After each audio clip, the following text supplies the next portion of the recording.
Welcome back friend. कैसे हैं आप सभी लोग? आशा और उम्मीद है आप सभी लोग ठीक होंगे। तो हम एक और वैकेंसी की जानकारी लेके आए हैं फ्रेंड, जो कि रेलवे से संबंधित है।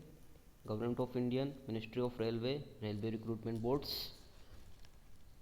Centralise employment notice CEN number 05/2025। जान लेते हैं इस वैकेंसी के बारे में। तो ये जो वैकेंसी है जूनियर इंजीनियर की है। पे लेवल जो है 7th CPC है। जो इसकी एज है, कट ऑफ एज है जो है 1/1/2026 को 18 से 33 साल के बीच होना चाहिए। टोटल नंबर ऑफ वैकेंसी की बात करें तो हम यहाँ पे 2569 वैकेंसी है। इसके जो फॉर्म भरना स्टार्ट हो चुके हैं 31 अक्टूबर 2025 से। इसकी जो लास्ट डेट है 30/11 यानी कि 30 नवंबर 2025 है। लास्ट डेट जो फीस सबमिशन की है वो 2/12/2025 है। अगर आपके आवेदन फॉर्म में किसी प्रकार की कोई त्रुटि हो जाती है तो इसको आप संशोधित कर सकते हैं। इसकी जो डेट है 3/12/2025 से 12/12/2025 तक है। बात कर लेते हैं यहाँ पे वैकेंसी की। तो हाँ, वो एक ज़रूरी जानकारी मैं आपको यहाँ पे देना चाहता हूँ। जैसे ये सेंट्रल की वैकेंसी है, तो अदर स्टेट वाले या जो भी स्टेट के कैंडिडेट हैं वो अगर इसको अप्लाई करते हैं, अगर वो OBC के हैं, नॉन क्रिमिलियर कैंडिडेट के अंतर्गत आते हैं, तो उनको जो है 2000 मतलब 3 मंथ पुराना सेंट्रल का जो OBC का कास्ट सर्टिफिकेट आपको बनवाना पड़ेगा इस फॉर्म को फिल करने से पहले। ये महत्वपूर्ण जानकारी मैं आपको दे दूँ कि जो OBC का सेंट्रल का सर्टिफिकेट है वो आपको बनवाना पड़ेगा। वो भी बहुत इजी है। आप अपने नियर जो डिस्ट्रिक्ट है उसके लोक सेवा केंद्र में जाइए, वहाँ पे जो आपका स्टेट का OBC का सर्टिफिकेट है उसको भी ले जाइए, और जो प्रोफार्मा दिया गया है इसमें उसको निकाल के आप फिल करके वहाँ जमा कीजिए। आपको एक दिन के अंदर या नेक्स्ट दिन अगर नहीं होता है तो आपको OBC का सेंट्रल का सर्टिफिकेट आपको मिल जाएगा, ताकि आप फॉर्म फिल करते वक्त उसको लगा सको। महत्वपूर्ण जानकारी दे रहा हूँ, फिर से बार बार सुनिए आप इसको। सेंट्रल का OBC का सर्टिफिकेट इस फॉर्म में लगेगा। ठीक है फ्रेंड, तो बढ़ते हैं आगे। फिर से हम एज क्राइटेरिया की एक बार और बात कर लेते हैं। जो है एज क्राइटेरिया 18 से लेकर 33 है। और जो अनरिजर्व कैंडिडेट के लिए जो कट ऑफ डेट है वो 2/1/1993 से पहले का बर्थ नहीं होना चाहिए। OBC कैंडिडेट के लिए 2/1/1990 से पहले का बर्थ नहीं होना चाहिए। SC/ST कैंडिडेट के लिए 2/1/1988 से पहले का बर्थ नहीं होना चाहिए। एज रिलैक्सेशन की बात करें तो SC/ST को 5 वर्ष का एज रिलैक्सेशन मिलेगा और OBC को 3 वर्ष का एज रिलैक्सेशन मिलेगा। और इसी प्रकार से यहाँ पे एक्स सर्विसमैन के लिए भी, जैसे एक्स सर्विसमैन अनरिजर्व EWS के लिए 3 ईयर का, ex serviceman OBC non criminal के लिए 6 वर्ष का, एक्स सर्विसमैन SC/ST के लिए 8 ईयर का एज रिलैक्सेशन चल जाएगा। यहाँ पे फीस की बात कर ले तो यहाँ पे अनरिजर्व कैंडिडेट के लिए जो फीस है और OBC के लिए जो फीस है वो 500 रुपये है। और इसमें भी एक अच्छी बात है, अगर आप CBT 1 यानी कि कंप्यूटर बेस्ड टेस्ट जो आप फर्स्ट अटेंड करते हो तो आपको 400 रुपये उसमें से रिफंड आ जाएगा आपके अकाउंट में। SC/ST, female candidate, economically weaker, ex serviceman, इन सभी के लिए 250 रुपये की फ़ीस है। और आप वही CBT 1 अगर देते हैं आप तो आपको 250 रुपये वापस आपका मिल जाएगा, आपके अकाउंट में पहुंच जाएगा। तो अब हम बात कर लेते हैं जो पोस्ट है कहाँ कहाँ पे है, क्या है, इसको जान लेते हैं थोड़ा सा। तो चलो बढ़ते हैं आगे पोस्ट के बारे में। तो ये क्या है, जो जूनियर इंजीनियर लेवल की पोस्ट है, तो यहाँ पे क्वालिफ़िकेशन अलग अलग भी हो सकती है। तो चलिए जानते हैं। जैसे अभी यहाँ पे ये वैकेंसी निकली है अहमदाबाद में जो टोटल नंबर ऑफ़ वैकेंसीज़ हैं वो आपकी 151 है। आप इसमें अलग अलग ट्रेड से है, जैसे जूनियर इंजीनियर इलेक्ट्रिकल EMUNTRS। तो इसमें आपका जो डिपार्टमेंट है इलेक्ट्रिकल है।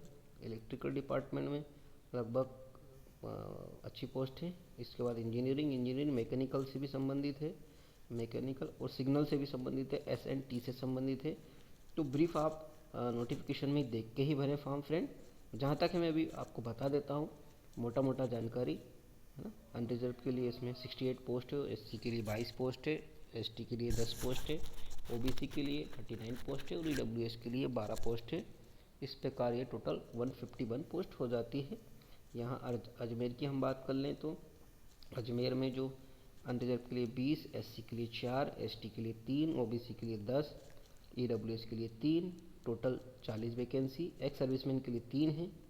बेंगलुरु में भी इसी प्रकार आपकी टोटल नंबर ऑफ वैकेंसी 80 है, जिसमें अनरिजर्व की 40 है, एससी की 14 है, एसटी की 7 है, ओबीसी की 10 है और एक्स सर्विसमैन के लिए 5 है, ईडब्ल्यूएस के लिए 9 है। भोपाल की बात कर ले तो हम भोपाल में बहुत कम वैकेंसी है इस बार। अनरिजर्व में 27 है, एससी में 14 है, एसटी में 2 है, ओबीसी में 11 है, ईडब्ल्यूएस में 4 है और एक्स सर्विसमैन में 5 है। इस प्रकार टोटल ये 58 पोस्ट है। भुवनेश्वर में भी बहुत कम है, अनरिजर्व में 9 पोस्ट है, एससी में 10 पोस्ट है, एसटी में 4 पोस्ट है, ओबीसी में 9 पोस्ट है, ईडब्ल्यूएस में 4 पोस्ट है, टोटल 36 पोस्ट है। 2 एक्स सर्विसमैन के लिए है। बिलासपुर में देख लेते हैं तो बिलासपुर में ठीक ठाक अच्छी पोस्ट है इस बार। 127 टोटल पोस्ट है, अनरिजर्व में 63 है, एससी में 16 है, एसटी में 9 है, ओबीसी में 26 है और ईडब्ल्यूएस में 13 है। एक सर्विसमैन में 10 है। 127 टोटल पोस्ट हैं। चंडीगढ़ की बात कर ली जाए तो चंडीगढ़ में 44 पोस्ट अनरिजर्व के लिए है, 20 पोस्ट एससी के लिए है, एसटी के लिए 6 पोस्ट है, ओबीसी के लिए 13 पोस्ट है, ईडब्ल्यूएस के लिए 15 पोस्ट है, टोटल 108 पोस्ट है। एक्स सर्विसमैन के लिए 8 पोस्ट है। चेन्नई की बात कर लेते हैं तो चेन्नई में बहुत अच्छी वैकेंसी है। 160 टोटल नंबर ऑफ वैकेंसीज हैं यहाँ पे चेन्नई बोर्ड में। तो अनरिजर्व में 73 है, एससी में 23 है, ओबीसी में 38 है, ईडब्ल्यूएस में 13 है और एक्स सर्विसमैन में 12 है। 160 इस प्रकार है मोटा मोटा।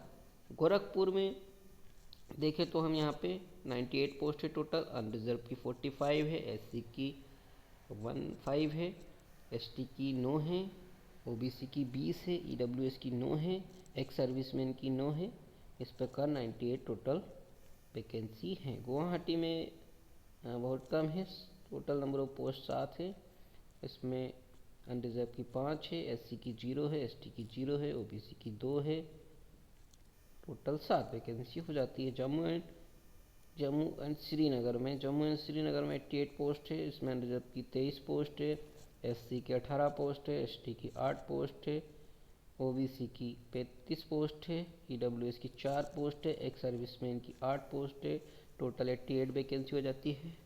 कोलकाता की जो बात कर लेते हैं कोलकाता की, तो कोलकाता में कितनी वैकेंसी है तो कोलकाता में सबसे ज़्यादा अभी तक जो देखी है 628 पोस्ट है, जिसमें अनरिजर्व की आपकी बात कर ली जाए 264 पोस्ट है, एससी की 87 पोस्ट है, एससी की 87 पोस्ट है, एसटी की 58 पोस्ट है, ओबीसी की 160 पोस्ट है, ईडब्ल्यूएस की 59 पोस्ट है, एक्स सर्विसमैन के लिए 65 पोस्ट है।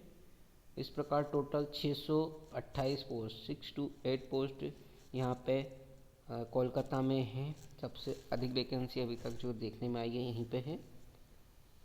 अगली आरआरबीज की बात करें हम मालदा में, तो मालदा में 45 पोस्ट है, 17 पोस्ट अनरिजर्व की है, एससी की 8 है, एसटी की 6 है, ओबीसी की 11 है, ईडब्ल्यूएस 3 है, टोटल 45।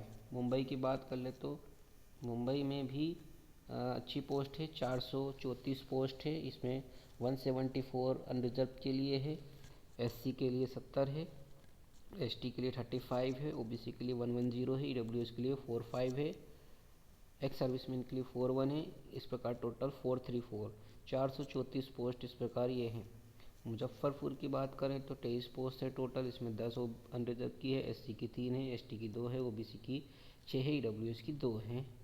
पटना की बात करें तो टोटल 50 पोस्ट है, 20 अनरिजर्व की है, एससी की 8 है, एसटी की 4 है, ओबीसी की 13 है, ईडब्ल्यूएस की 5 है, एक्स सर्विसमैन की 4 है, टोटल 50 पोस्ट है। प्रयागराज की बात करें तो प्रयागराज में अच्छी पोस्ट है 162 है, इसमें अनरिजर्व की 76 पोस्ट है, 76 पोस्ट है। 26 पोस्ट एससी की है, एसटी की 9 पोस्ट है, ओबीसी की 38 पोस्ट है, 13 पोस्ट ईडब्ल्यूएस की है, 15 पोस्ट एक्स सर्विसमैन की है। इस प्रकार 162 पोस्ट है। राज्य की बात करें तो 109 पोस्ट है, जनरल की 40 पोस्ट है, एससी की 19 पोस्ट है, एसटी की 9 पोस्ट है, ओबीसी की 30 पोस्ट है, ईडब्ल्यूएस की 11 पोस्ट है, एक्स सर्विसमैन की 9 पोस्ट है, 109 टोटल पोस्ट है इस प्रकार।